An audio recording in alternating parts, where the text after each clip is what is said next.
वैधानिक चेतावनी। इस वीडियो में दी गई जानकारी केवल शैक्षणिक, ऐतिहासिक और सूचनात्मक उद्देश्य के लिए है। हमारा उद्देश्य किसी भी धर्म, जाति, समुदाय, व्यक्ति या संस्था की भावना को ठेस पहुंचाना नहीं है। भारत का संविधान प्रत्येक नागरिक को अनुच्छेद 19(1)(a) के तहत विचार और अभिव्यक्ति की स्वतंत्रता देता है। साथ ही हम पूर्ण रूप से अनुच्छेद 19(5) के अंतर्गत स्थापित राज्य की सार्वभौमिकता, नैतिकता, शालीनता और सार्वजनिक व्यवस्था की मर्यादाओं का सम्मान करते हैं। हम दर्शकों से आग्रह करते हैं कि इस वीडियो को खुले दिमाग, तर्कशील दृष्टिकोण और संवादात्मक भावना के साथ देखें। यदि किसी बात से असहमति हो तो कृपया संवैधानिक और सभ्य माध्यमों से संवाद करें। लक्ष्मणपुर बात है नरसंहार 1997।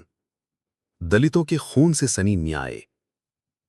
1997 की एक सर्द रात बिहार के जहानाबाद जिले के एक छोटे से गांव में इंसानियत का खून बहाया गया।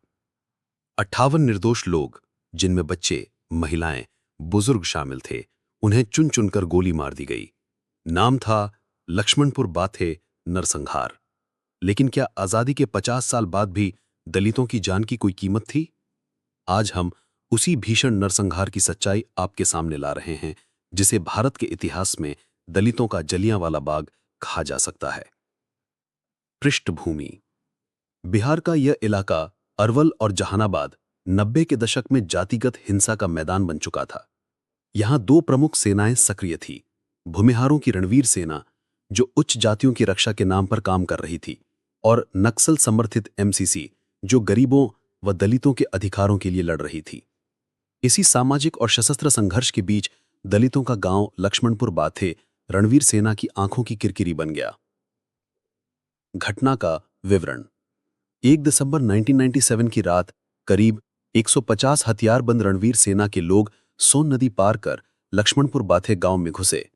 उन्होंने घरों को घेर लिया, मर्दों को बाहर निकाला, औरतों को दीवार से सटाकर खड़ा किया, बच्चों तक को नहीं बख्शा। 15 से 20 मिनट में 58 लोगों की हत्या कर दी गई। गोली से छलनी शव, चीखती औरतें, जलते घर, यह दृश्य रूह को कंपा देने वाला था। मारे गए लोगों में 27 महिलाएं, 16 बच्चे, 10 पुरुष। हत्यारों ने यह सब खुलेआम किया। कहते हैं यह सजा है एमसीसी को समर्थन देने की। आखिर क्यों? रणवीर सेना का कहना था कि यह गांव माओवादी विचारधारा से जुड़ा हुआ था। लेकिन सवाल यह है, क्या किसी विचारधारा से सहानुभूति रखने की सजा मासूमों की हत्या होनी चाहिए?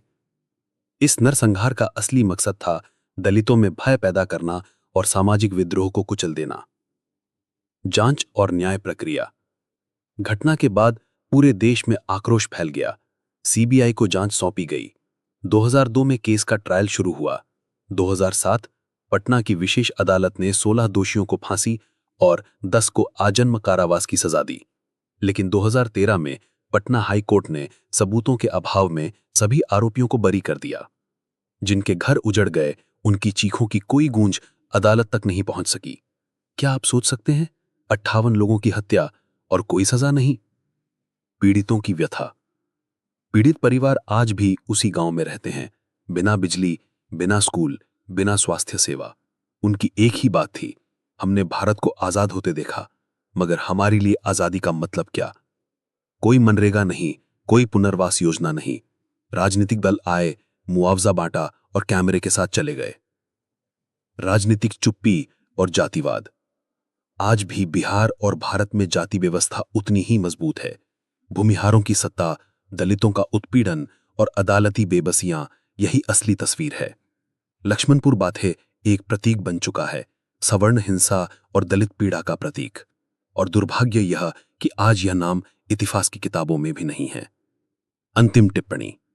जब देश डिजिटल इंडिया की बात करता है, तो कहीं एक दलित मां अपने 4 बच्चों की तस्वीर लिए आज भी रोती है, जिन्हें रणवीर सेना ने उसके सामने गोली मार दी थी। जब हम न्याय शब्द बोलते हैं, तो लक्ष्मणपुर बाथे एक सवाल बनकर सामने खड़ा हो जाता है। क्या दलितों के लिए न्याय का कोई रास्ता बचा है? अगर आप इस सच्चाई को समाज तक पहुंचाना चाहते हैं, तो इस वीडियो को लाइक, शेयर और सब्सक्राइब जरूर करें।